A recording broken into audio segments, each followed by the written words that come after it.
y'all, it's boy Joe. Welcome back to Anomalous Coffee Machine. Today we're covering Cup of Analog.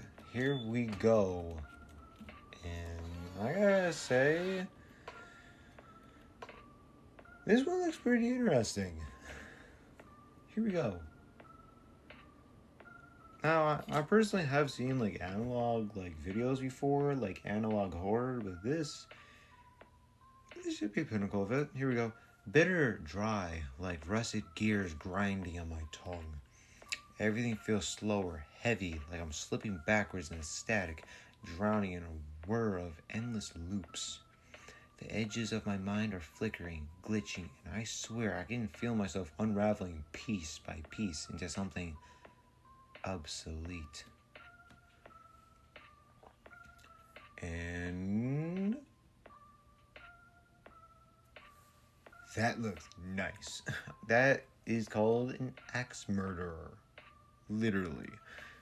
Here we go. I almost forgot to do it last episode. See what it looks like. Do you need something? My coffee machine is over there. That's... For a second I thought she didn't speak, which is what confused me the most, but...